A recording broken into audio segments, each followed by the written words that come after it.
All right, the property prequel, be in the know before you buy. It's another guest episode. So I've been getting so much feedback. Really stepping up the guests this year. I've been really focusing on not only providing more impact, but really providing different perspectives to help not only buyers, but anyone who's really interested in the property industry perspective. So today, I thought I'd go a different angle. We've got an absolute pro in here today. We've got Elizabeth Tilley. So Liz Tilley, she's actually the Queensland real estate editor and works for News Corp. She's done some of the best articles, in my opinion, in Queensland for sure, all in the property space. You see it everywhere. But also as a real estate presenter, she's got through some of the best homes in Australia. And I'm really interested to get her perspective, not only on the market, but some other key factors that I'm noticing at the moment. So Liz Tilley, thanks for jumping on the property prequel. Thanks for having me, Matt. Really, Pleasure to be here. really appreciate it. Firstly, the voice. We're talking off camera. You've got that voice. We were just chatting. Emily, who sorts the podcast out too, we just said every one of your real estate videos that pop up, you just got the voice that captures. What's your background? Are you radio, news, or what is it? So I've been a journalist for Okay. 20 years. Oh, wow. Started when I was 12, of course. But, Yeah. I was in TV for 7 of those. So Okay. that was when Sky News, I was a reporter for a long time on the Okay. road, and Yep. then eventually became a newsreader and started presenting a few of the programs as well. Oh, really? Where were you a in newsreader? Sydney. Okay, yep. So at Foxtel's headquarters in Sydney, that's where Sky is. And On Sky News. on Sky News, Okay. yeah. So, I used to host a lot of political panels, and it's obviously they're big on politics. Yes. And so sometimes I'd be on a shift for 6 hours straight, Wow. on like a weekend shift of just reading. So I think that's why my voice Okay. got pretty used to just sort of reading the news, and maybe that's where that comes from. Okay, well, there you go, Emily. It's repetition. So Yeah. that makes complete sense. Yeah. So on the news reporting, so you're at Sky News. Just quickly on your background, whereabouts are you from? Like, you from Sydney, are you? No. No? I'm from a very small country town, actually, inland from Bundaberg, Oh, really? called Wow. Gayndah. Yeah, wow. Can't say 3,000 people, tiny. it's been on my No, bucket no. list. No. It should be. We have an orange festival every 2 years. Really? Got to Okay. get there. Gayndah. Gayndah. Gayndah. Okay. Gayndah. Yeah. Wow. So I went through school there right up to grade 12. Wow. Tiny school. And then left and came to Brisbane for university. So Wow. I sort of knew I wanted to be a journalist from a pretty young age, actually. I always loved writing, and I was curious. I'd sort of watched the news and always had a dream of becoming a newsreader. And yeah, obviously confidence was a factor, being in a small town and then having to 100%. That leave would have and been huge. go and do that. So coming to Brisbane, I remember being at uni, just being fish Like, out of water, just blown had away. no of- idea Yeah, yeah, what I yeah. was wearing, what I was doing. Yeah, wow. But it was an experience. So I did a year full time of uni then, and then I went back to Bundaberg for the Christmas holidays and worked at the local paper. Yeah. Work experience, and they ended up giving me a job. So I just sort of I remember ringing my head of journalism going, what do I do? And she was like, take it. You're Really? guaranteed a job at the end of journalism anyway. True. It's quite hard Yeah. to get a job. And so I jumped in, and I just finished As the a degree journo? part-time. But Yep. started as a cadet journalist Wow. when I was 18, turning 19. So just quickly, all them, $10 million properties you're presenting, it started in Gayndah. It started in Gayndah. Gayndah in Started in Bundaberg. Gayndah. Wow. Yeah. I love everyone's background. Like, was it? I know, a lot of people don't see that would about me. I probably don't look country girl, don't scream country girl. But I loved it. It was the best upbringing ever. Yeah. So dad was a cattle farmer. Wow. I'm one of 6 kids. Wow. It was, very, I think it taught me a lot to be really appreciative, to work hard, to be determined. It's Yeah. been great upbringing. It's a bit of a theme. Like, I'm just reflecting now. I mean, we had Michael Bacon on the other week. He was Yapoon. Oh, We had yeah. Darren Palmer from the block. He was Gladstone. Right, yeah. So a lot of these, I think Dane Atherton, like all of these, they're from regional, like There you go. in the middle of nowhere. Yep. And you just see them doing big things now. So Yeah. there you go. So you're working at Bundy, being a Working in journo. Bundy, yeah. Where did that take you? So I did about a year and a half there, and then I just always had a goal to work at the Courier Mail. I think Yeah. that was my Yeah. first dream. So I was like, okay, that's my goal. Yeah. And I went to Sunshine Coast Daily next, and then got to the Courier Mail when I was 20, 21. So you made your way down Made south my- slowly. Yeah, Yeah. slowly got there. And I actually started as a commercial property reporter at the Okay. paper. So that was interesting. So that was when I was 21, and so it was a lot of kind of talking to the big deal makers, with the office block sales, Yeah. or getting agents in front of an industrial building somewhere Yeah. for a Wow. photo. Yeah. Yeah. So I got to learn a lot about the space that way. Yeah. And then I just kind of took a different turn into different parts of journalism, as you do. You sort of go through different rounds. So I think I I did heard that. Yeah. fashion, I did crime, I did courts, I did everything. Wow. And then I kind of, because I didn't have that sort of break after school, and journalism's pretty full on, I was kind of craving a bit of a break and that travel. Yeah. So I think it was 23, 24, I just kind of quit everything and Wow. went with two good friends backpacking Wow. through Eastern Europe Yeah. for about 3 months. And then, Just a full hiatus. yeah, Yeah. yeah. Yeah. And then landed in London in the middle of the GFC Yeah. and couldn't get a job. Yeah. It was- Really. Yeah. That was a real confidence hit, actually, because I'd sort of, done quite well. And then they were like, oh, no, none of the papers would put me on. They were just laying off staff everywhere. I don't think we realised how bad things were in Australia, and got over there and it was really bad. So I worked in retail for a while. I did admin, anything just to pay the bills, because it was so expensive living in London too. Yeah. One of my friends went back home. The other one was a teacher, so she did okay. And then I just sort of stuck it out. I had the visa. Didn't love London. It was dark and depressing. Yeah, yeah. Everyone wasn't too friendly, but the travel was amazing. Like Yeah. you could just Yeah. get on the On the Euro on the weekend weekend and- to yeah. Paris and Wow. yeah. Yeah. And then did that for about a year and a half, and then came back to Sydney. Okay. Why Sydney? And well, because Being I a sort of Queenslander. I through and know. through, like, The partner at the opportunities. time also was from Tasmania, so we sort of thought it was a good halfway point Yeah.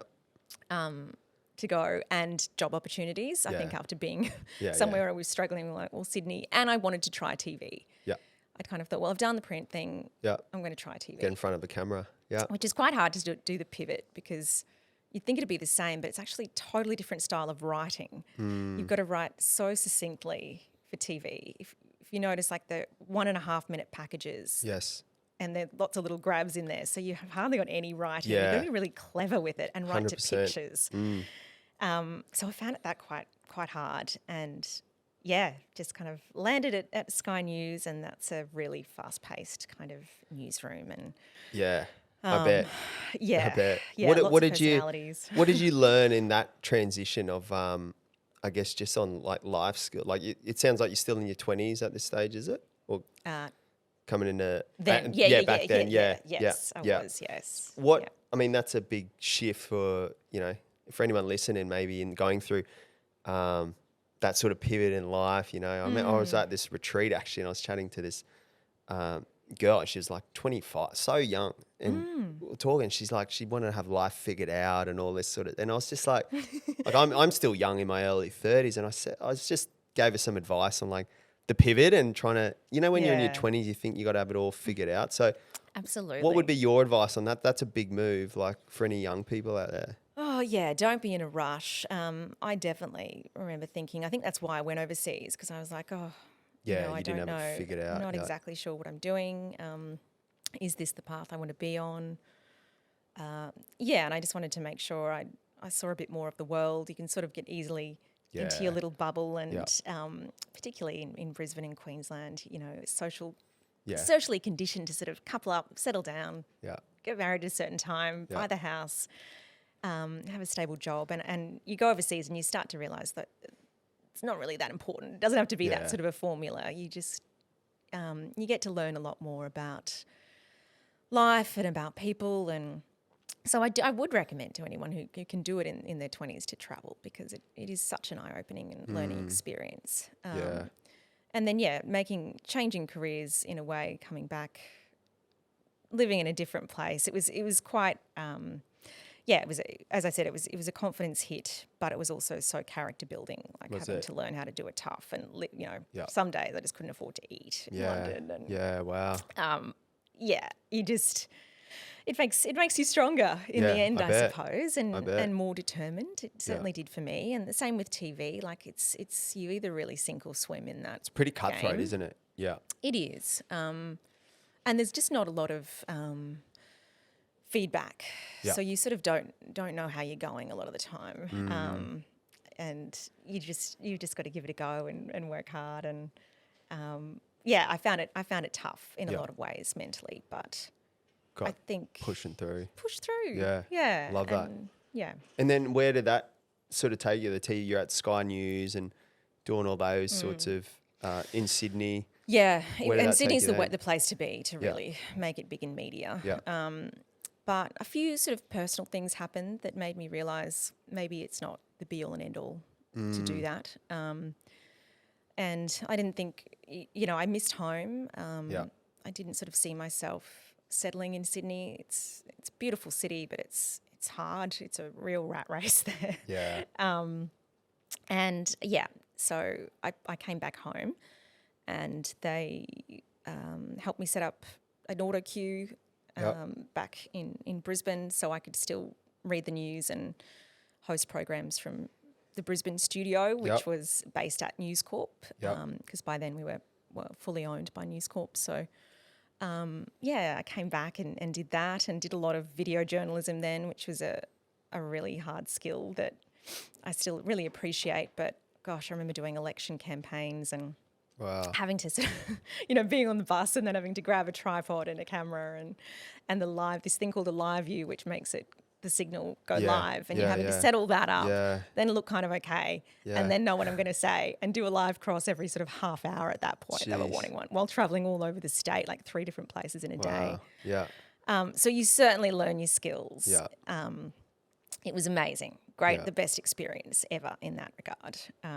So anything I do now kind of seems easy after. I was after going to doing say, that. yeah. So it seems like you've slowly compounded all these skills and assets to your professional career, and then each door kind of opens, right? Yeah. Is that I remember hearing this one. It's like life will always open up doors. It's our job to walk through them, and then So life will true. close the ones we're not meant to continue to walk through. Yeah, but I think there's a lot of truth and in you that. take some learnings from each path you take, right? Yeah. Just quickly on that, actually, I'm just sort of thinking, what's some key tips there on, I guess that like that whole sector, right? Like in the corporate space and high flying and media, and there's a lot of male dominance in those industries, and same in real estate. You'd observe being a journo. Yeah. What would be your advice to females who may be feeling that? Because there's some females crushing it in all those industries, right? But it is still very male dominated. What's your advice to those younger females? It sounds like you're only in your 20s, late 20s kind of thing. Like, did you have any?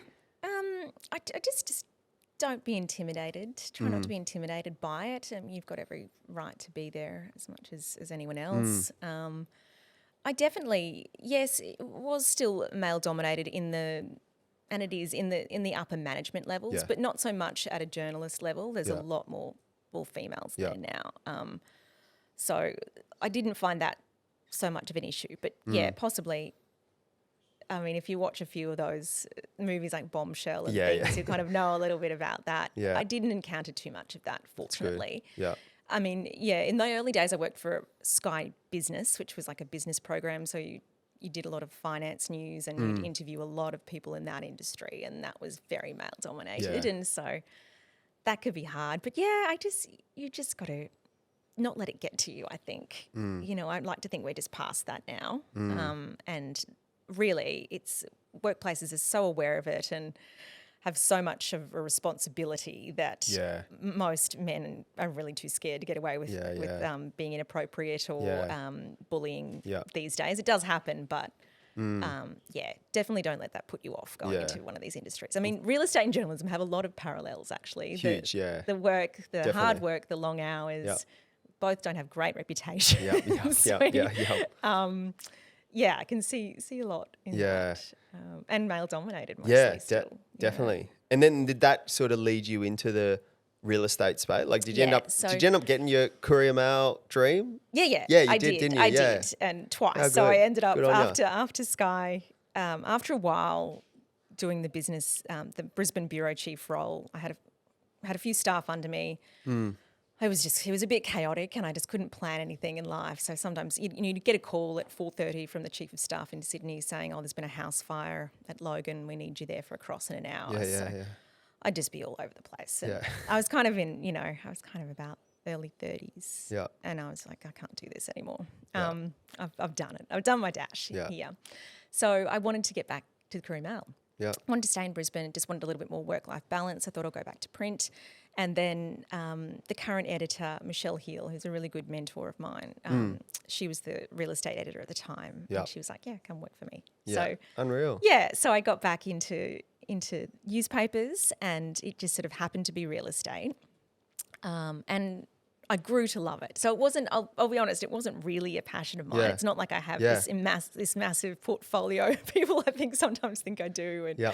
own all these homes, but I really grew to love it. And the thing is, like, it's one of the biggest investments you'll ever make in your life, Definitely. if not the biggest. Home is so important to everyone. And I've just learned to really make sure that it's top of the news cycle, and it's become more and more. Oh, everyone loves the real estate Yeah, chat, eh? but it used to be just fluff in Yeah. newspaper land. Yeah. It was very much, we'll just do a fluff story on Yeah. property in the back of the paper. But Yeah. now they realise people want to read about this. They want to know how much their home's grown in value. They want Yes. to know where to buy. Yes. They want to know where interest rates are going. Yeah. It's become so much more important, it's and I love being part of that. It's a huge topic, isn't it? Like real estate chat, like ever since the start of the business, and when I used to, even before when I was playing footy and I'd be into property, it was always a chat, like thoughts on property, the market, Yeah. this, and like, Yeah. I find it's one of those subjects that everyone's got some sort of opinion on, Something to say. like on it. something to That's say on true. it, which is interesting. Yeah. Now, where did I guess you're sort of diving into the industry more and more. Mm-hmm. What was the key thing that drew you first to real estate in the industry as a whole to be, now it's obviously your career reporting on it. What was it in particular? Was there anything that really drew you into Yeah, it? well, I think, as I said, just that it relates to everyone. Yeah. It's not sort of, some people can read about crime and it can be quite depressing, or Yeah. we can read about fashion, and not everyone likes fashion, but I think real estate everyone likes, and it affects everyone in some way. So Tenant, that really landlord, or- that really an struck owner. a chord True. for me. You've got to live somewhere, so you're affected immediately. Yeah. So yeah, I started there as a reporter, and then after a few years, sort of stepped into the editor role where Yeah. I am now, which I've been doing for a while, and I've got a little team under me, and Yeah. And these are all just full on real estate reporting. yeah, that's Yeah. all we do. Wow. Just real estate. So I'm really interested to know then, Liz, what's at the moment, 2024, what's hot on everyone's lips right now? Yeah, okay. Well, it's definitely interest rates has been a big Is it? one. Yeah. I think it's when the cut's going to happen. To go back down. Yeah. Yeah. So everyone is kind of, a lot of economists are saying last quarter of the year. Mm-hmm.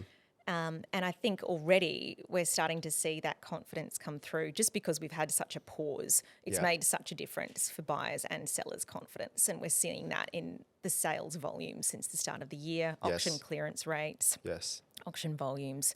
Because if you look at this time last year, it was quite a different story, way right? different, hey, it was yeah. a really low sentiment, low confidence. Prices weren't going anywhere. Yep. And now, like I've just done a story that's going in the paper this weekend. I think we've grown $100,000 Brisbane's median home price in a year, Wow.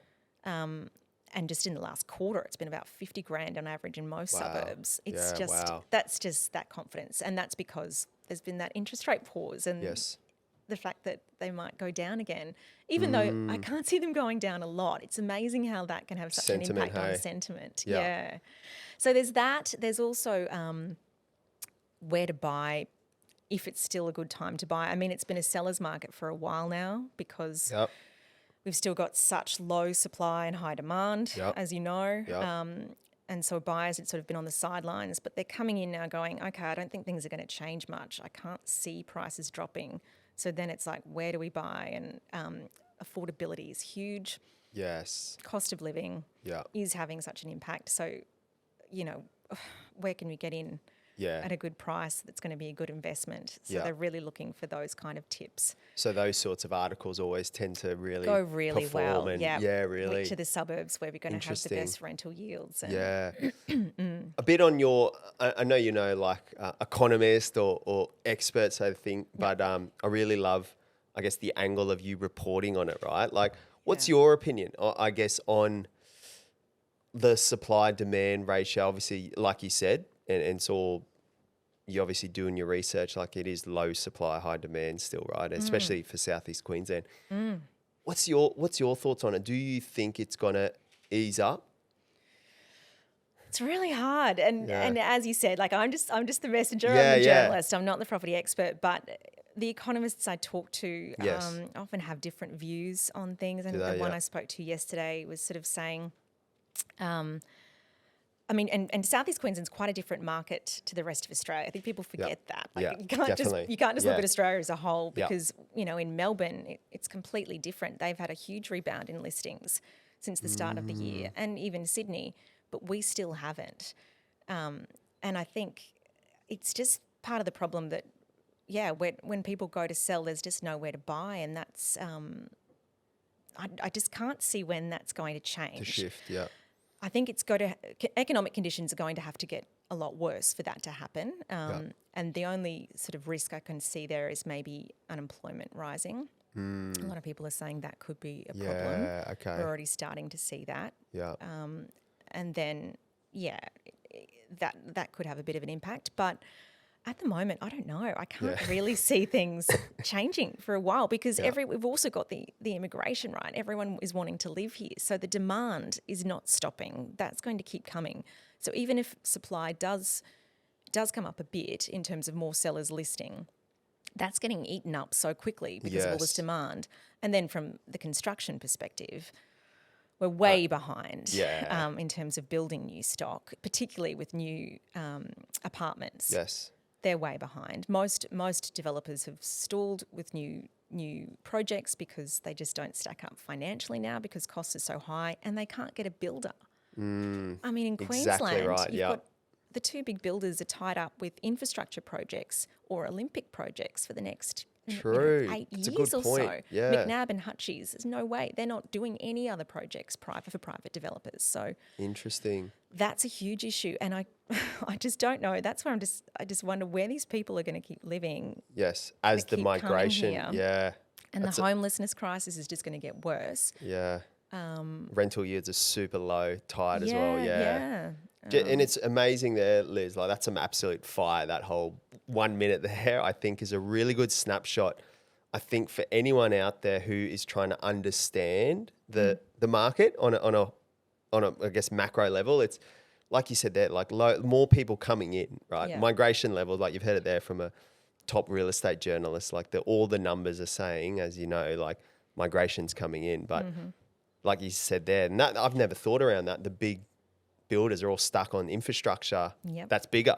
There's bigger projects happening as a city, which is great, but it's right. Like there's not an infamous amount of builders that can just pop up out of nowhere. I've never thought around that. So And you're seeing more builders teaming up with developers now to try and get projects delivered. True. Or, putting a building team in-house to try and make it happen. Because we've seen quite a few go bust otherwise. And that's a new trend I've sort of seen in the last kind of 6 months. Interesting. Just so they can try and get these projects delivered. Yeah. Wow. Yeah. That's unreal. I'm going to actually use that. Say you're not a real estate expert. That's some absolute gold micro data because, and one thing on that as well, then you combine, this is what I call the cherry on top, sentiment. Yes. It is insane what the buyer psychology does, hey, with really people like the media and journalists. Like it's crazy. It's like a puppeteer. Like you can actually control, I feel, the sentiment. And that's why my biggest tip is always like looking at the factors we spoke around first, but then the sentiment, like what's reported, comes out, and then that's when the masses start looking at things, right? So I remember when would have been, I'd say 12 months ago when there was a lot of, like you said, it was a different market, right? And a lot of the sentiment was around the fearful stuff on interest rates and whatnot. But as every good buyer knows, they're the really good times to buy. execute. Yeah. Execute. And now the confidence is coming back. You're competing with a lot more buyers. So you can Yes. see it right there as a journalist. Like you've combined a lot of the really good macro factors on property and data, but then also the sentiment piece as well. So it's Yeah. really interesting. It And is interesting. And like, yeah, no one, I don't think anyone really knows the answer again. It's sort of like in the pandemic, Yeah. everyone thought prices had dropped, but they didn't. They went up. But it's like my brother's in finance and he's sort of saying, oh, just if you are looking to buy again, wait. I think unemployment is going to go up and prices will come down. And I'm like, yeah, I think they might come down maybe in Sydney and Melbourne, but I can't see them coming down here because of all those other factors we've got going for us. We are still more affordable relatively to Sydney. Sydney, Melbourne, We're getting up there to Melbourne now. yeah, The lifestyle factor that everyone's realised since COVID. huge. The fact you can work from here Yeah. and work from home. So that's why Sydney and Melbourne before they would never come because of that, but now they're still coming for that. Overseas expats coming back. So we've got all of that happening and the infrastructure and the lead up to the Olympics.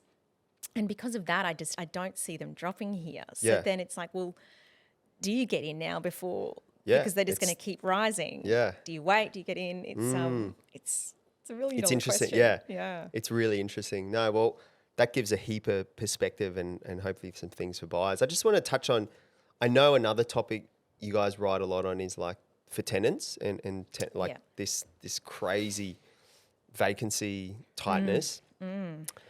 Just for anyone who's maybe not so much in the position to buy, maybe they're, in that rental, their lease might be coming to an end. Yes. There's a lot of fear around that because I think you mentioned it before, cost of living. Yeah. So people are a bit more fearful. What's the current snapshot with rentals and stuff at the moment? Yeah, it's still not great. It's still, we're still looking at around 1% vacancy rate. Wow. Which is just the tightest on record. And it comes down to the supply again. There's just not enough rental properties on the market. And yeah, landlords are in a position where they can They're a charge bit more in, I was going to say they're in control, aren't they? They are a landlords? lot more in control now. It's definitely a landlord's market. So, but their costs have risen too. So they do. True. They're putting their costs up to also cover their costs. True. Some are taking a little bit of advantage and True. realizing they can charge what they want, which isn't good. I think. Yeah, there has been some reports that they're starting to stabilise a little bit. Okay, It might not be going up as much. All right. And certain pockets are better than others. But yeah, apartments particularly seem to be still very rising, that very much in demand because like with buying, there's been that big shift from a house to a townhouse or a unit because of an affordability Yeah. angle, and people realise it's I don't know, people are just realising we don't need the backyard as much as well. I think it's Yeah. a shift. Low maintenance, isn't it? Yeah, I'm noticing yeah, that. lock Yeah, up for and sure. leave Yeah. kind of thing. Yeah. But yeah, I can't see that improving for quite a while yet. Which is It's sort of sad, isn't linked it? to the supply issue. Yeah. It's very Yeah. sad and it's very tough for Extremely tenants tough. out there. Extremely tough. I don't know how some people are doing I it know. actually. It's wild. And like to give perspective, Liz just mentioned 1% vacancy rate. So to give perspective, like 3% is what's considered a balanced market. Yeah. So for every property that's online for rental, there's equal amount of potential tenants looking. So, it's fair play. When that rises, I remember it would have been about a decade ago or something, there was a high supply. So it was about 4.5%. So there was so many things for tenants to choose from. So landlords had to either drop rent to make it appealing. Yeah. Now, like you can imagine, 2% is tight. Yeah. We're like, I always say anything 1% or below is like homeless level. Yeah. Yeah, it is. And there's some sections on the Gold Coast That's that exactly are what is happening. 0.8%. And yeah, you're right. Yeah, they're we're like, seeing the tents it's- popping up in yeah, parks and everything. It's just which is- shocking. it's insane. So Yeah. that just gives a quick highlight. Like 3 to 2% is very tight and balanced. We're at 1%. We're at 1%. So it is crazy. The worst Crazy. ever. Yeah, the worst on ever. record. Yeah, It is wow. absolutely. But yeah, you're right. That glut, like only sort of 8 years ago, we actually had a glut of apartments because developers so were many. producing all those sort of cookie cutter Yeah, investor yep. type ones. But now they've had to, they've pretty much completely changed. Like your apartments now are really pointed towards an owner occupier in that they're quite luxurious, they're Wellness house centres and stuff, hey? Yeah, Yeah. they've got everything you need.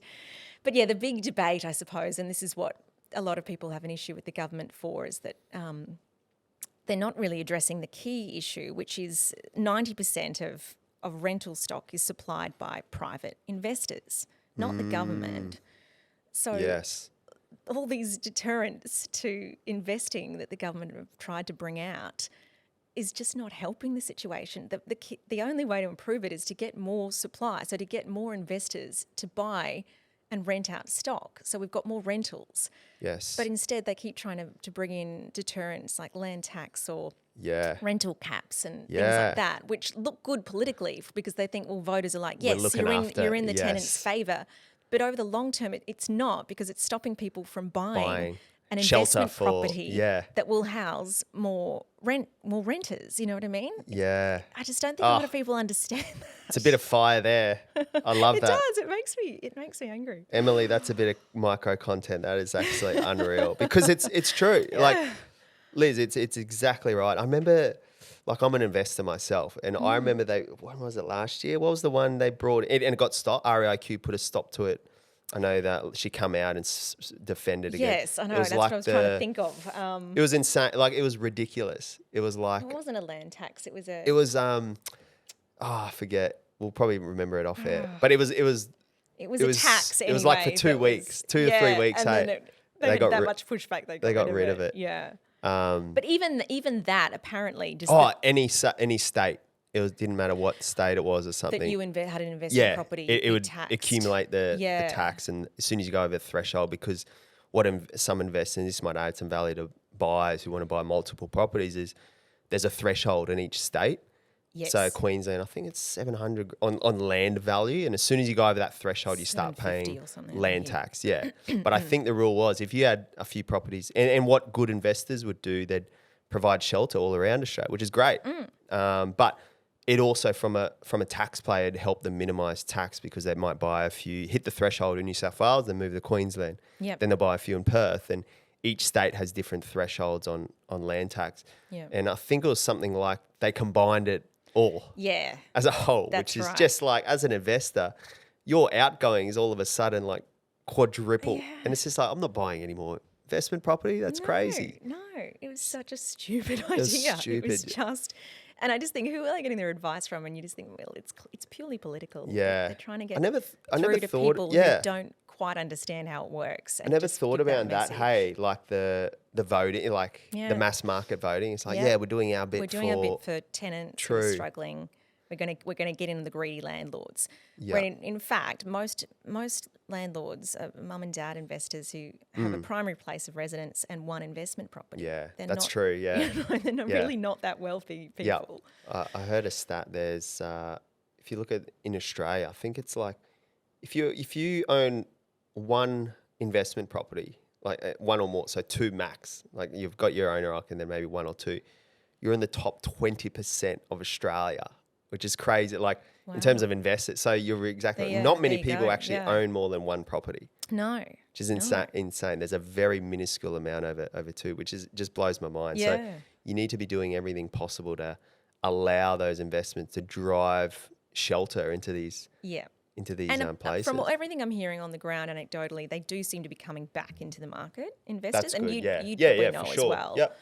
Interest rates plays a big one Yeah, too. Yeah. yeah, I'd say so. And so that's good, hopefully. But the problem is, it's just a slow game, isn't it? It's going to take It a long is. time for that supply to eventually pick up, and It is. in the meantime, it's not going to match the demand. So. Yeah. So what I'm hearing as we there's one more topic I want to chat about, Liz, but just to add value to anyone listening. So on a macro level, it sounds like, heard it there from Queensland's real estate editor who's on the ground every day. Look, will prices drop? Unlikely. Again, no one's got a crystal ball, right? But Yeah. unlikely, because you heard it there. Some really good knowledge from Liz on the infrastructure, the limited supply of builders being able to provide supply. Migration levels are high, so that's a good snapshot there. And then for tenants, in terms of will it get easier? Probably not. Again, same thing. But investors are, and this is my opinion too, there are more investors slowly creeping back in, which will allow more housing to hopefully put into the rental pool. So Yep. a bit of a masterclass the last 10 minutes, Liz. And just to finish on, I want to chat on so you're popping up everywhere. Like you become this queen of like luxe property in Australia. How did that come about? Like you seem to be just popping up. Yeah. Like your voice, boom, gets you, and then you're showing these amazing properties. Like how did that all come about? Yeah, so it sort of came about during COVID when a developer actually approached me, and he knew I'd sort of done TV and was in real estate, and just said, "Oh, we're looking to showcase a property we did for a guy an owner occupier who's happy for us to do something." And I was like, "Oh yeah, I could give that a go." And I did that, and then I just sort of thought, "Oh, I really enjoy this. Like, it's great to be able to go Showcase a through property. and walk through and just actually show and talk about the features." And video obviously had become huge during COVID as well. It was all about True. being able to show a property to people in other states, and via True. video. A lot of agents were starting to do virtual tours, so that idea kind of came through. And then just from word of mouth, I just started to get a few more requests to do it. And yeah, and I just put the videos on my Instagram account and started to think, oh, actually, this is working really well with what I'm doing now anyway. As a journo, yeah. Yeah, True. it's good for the brand. Definitely. It's good for sort of my brand. Yep. And I'm being able to, as well as write about a property, visually show it using my other Your skill skills set, as which presenter, was yeah. presenting. So. I just really hit the ground running with that in the last sort of couple of years, and makes life very busy when I've already got a full-time job. Yeah. But I just love it because it does work, hand in hand. Yeah. It's, I get to meet so many interesting people in the industry. It's good to get out of the office that way as well. I bet. And get through some some literally amazing homes. the best homes. The best homes. It's insane. Yeah. I was going to ask if it's like choosing your own child, right? But your favorite. What could you give us your top three? Top three. This one's always so hard. And it's just so subjective, isn't it? Like I'm a bit biased because I grew up in an old Queenslander and I love the character of a Queenslander home. Yep. So I think, there's a couple in Brisbane I really love, like Sintra House up on Hamilton Hill. On Hamilton, yeah.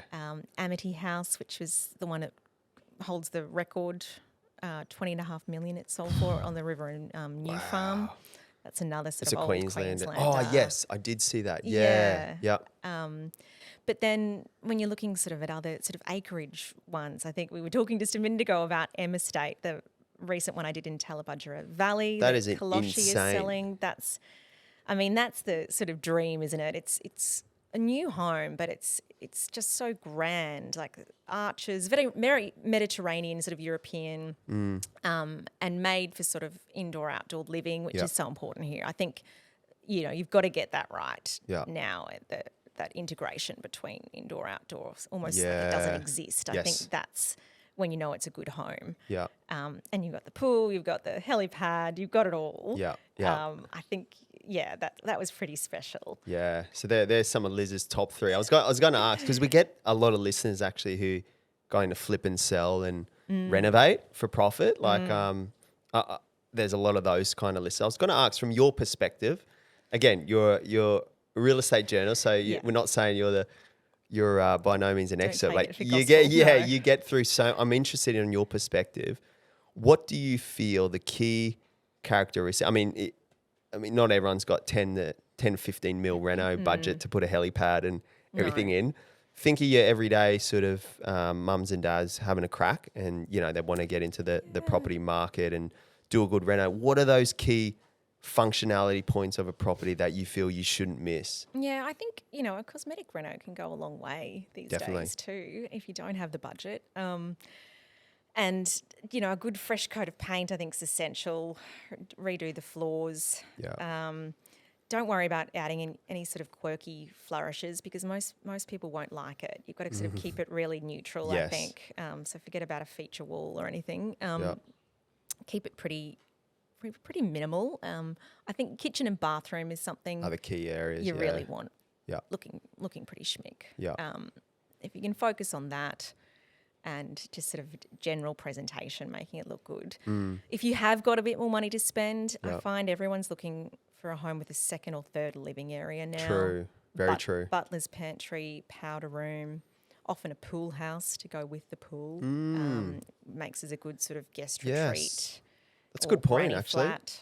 Yeah, that's a good point. Obviously, our company working with so many buyers, that is actually on the list. Yeah. Like some sort of secondary dwell or like a pool house. It doesn't Yeah. have to be fully functional with, the bells and No. whistles, but something out there near the pool. Yeah, That's a good point. That seems to be a big one.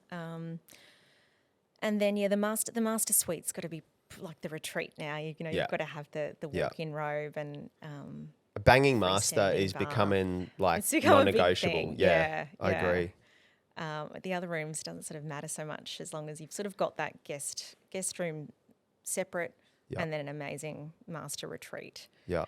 They seem to be the key things if you key have got a thing. bit more money to spend Yeah. on a reno. And anything, which you probably know, anything brand new ready to go is just, that's what people are wanting now Yeah. because Yes. build costs yeah. are so high. Exactly right. But People want turnkey, it's- move it's- straight in, hey. Exactly. And I noticed as well, like I remember we interviewed MacTech, who's a great builder here on the coast, and he said a lot more of the clients now and some of the builds they're doing integrate wellness into the property. Yes. Because since COVID, like again, people don't want to leave home as much. Mm-hmm. Like they want to get outdoor, but if you can incorporate, them not getting a gym membership, Yeah. a wellness membership, Yeah. saunas, ice bar, like Yeah, it's that's a big thing. beauty as well. Like Yeah. some of the powder rooms now are ridiculous. Like know, they it's are. crazy. They really are. Yeah, it's just creating that like nearly like resort style at It home, is. right? Yep. Resort style living. That's kind of the Resort- key word, yeah. isn't it, at the moment? That's one of your Everyone's wanting that's that. one of your taglines, isn't Yeah, it? I hear you say that a resort lot. style living. I do say that a lot because it is pretty much like that, like the day spa experience. Yeah. You've got a lot of the homes I have been to, actually, particularly on the coast here lately, have got the cold plunge, Mm. the infrared sauna, steam room, and then your other sort of wellness facilities. It's magnesium pools are really Yes, big. That is a big one, actually. Yeah. Yeah, and it makes sense. Yeah. It makes sense if you're actually probably saving money by doing it that Yeah, way. yeah. And living a more consistent lifestyle by having it all at your doorstep. So Yeah. Resorts, there you have it. Resort style living. Got to have that incorporated in the renovation, people. And just lastly, Liz, that's a lot on your plate. I'm always interested with, through my eyes, you're someone who's definitely, at the top of your career at the moment, and you're doing some great things. And as you said, there's a lot on your plate. I'm always interested to unpack some of the most successful people we have in here. Like, what's some of your key habits to keep that energy I up? drink a lot of alcohol. Yeah. No. I've actually had to cut that back a bit lately because I find that really impairs. Doesn't it? Yeah, it really does. Yeah.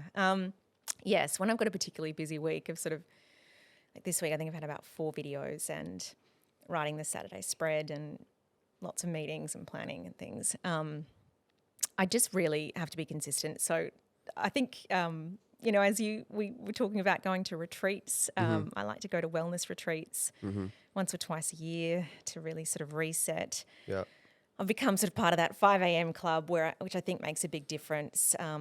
Getting to bed early, getting up early. Yeah. Meditation, which is something I've Yeah, you got a really bit of a morning learned. routine or something? Yeah, what's the routine? Morning routine, yep. So getting up at 5, meditating, and then try not to look at my phone for half an hour, which is a hard thing to do. But yeah, sort of then having my smoothie, Yeah. going to the gym or going for a run, Yeah. and then coming home and sort of checking emails, Yeah. getting ready for work. Yeah. So you'll put yourself sort of first Yes, and and get I the energy I up. just find I'm sleeping better as a result. Whereas before I'd be looking at my phone last thing and then looking at my phone first thing, and that from reading a lot and listening to a lot to Andrew Huberman, it has a huge impact on your circadian rhythm. Yes. So Interesting.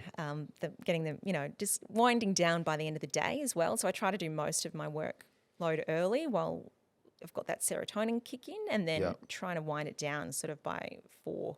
Yeah. So I try to work out early rather than later Yeah. in the day for that reason, and just calm things down so you're getting your body ready for sleep. And I mean, obviously that's not every day. Yeah. I can do Yeah. that. Some days are out of whack. Yeah, And yeah, you just slip up. But the more I do that, the more I've known I just perform so much better and can handle stress a That's lot awesome. better. That's really good feedback. And because it goes hand in hand. I know this isn't a wellness podcast, but I really believe the highest performers in this industry, in the real estate space, are all healthy well-being. You know, they put Yeah. success comes from their health. So gonna be that's why I something in it. always interested just to unpack. So, Liz, that's been unreal. Like the perspective you gave there. There's actually some nuggets that I'm actually gonna take away. I might even do some content on it myself. I Oh, got some really good. good That's great. feedback there, and I'm so yeah, just glad. your perspective as well on, I guess, getting through some of the best homes in Australia. Like Yeah. some really I'm good very tips lucky there. Yeah, to people to let me in their homes to do that, I guess. Yeah, I feel and very privileged. some really good tips there for people going through reno. And lastly, where can people find you? Like for these property videos, is it something people can book in, or like is it? Yeah, it is. So really, I've been a bit slack. I'm just getting a website done up at the moment, which will soon have everything on it, and that'll be easy to put people to. But for now, it's just been through my Instagram account, which is Yeah. why you sort of see me bombarding Yeah. videos on there. Yeah. It's been through word of mouth. So my contact details are there to Yeah. email me, and we can book something in Yeah. from there pretty easily. And keep an Yeah. eye out for your articles as well. You're Yes, always in the Courier Mail. a usual in the Courier, isn't it? Yeah, Yeah. Courier Mail. Sometimes other mastheads as well. Yeah. News.com. Yeah. Yeah. Cool. Yeah. That's where you find Liz. She won't get back to you till she's finished her routine though. So That's right. she's not being rude. She's in. Don't call me. She's in the before zone. 7 Yeah. Yeah. Well, Liz, I really appreciate your insight and just want to acknowledge you. You're crushing it. Looking from afar, your career slowly taking off, and I know this is going to add value not only to people in the industry wanting to scale, not only buyers, but even I think it's always good to have females on this show. I think more than ever, females are slowly. They're taking over the world. I tell you what, they're crushing it, and it's great to see. Thanks, So, Matt. appreciate your time. Thanks. I'm glad I could add some value in some way. Oh, So there'll be thank you. some micro clips, that's for sure. It was a cracker. So, thanks, Lizzie. Have a great week. You gone to a property shoot now or something, are you? Or That was the plan, but I think the weather's got other plans. for us, so okay, we'll see what happens. All right. Well, thanks, Liz. Have a good one. Thank you.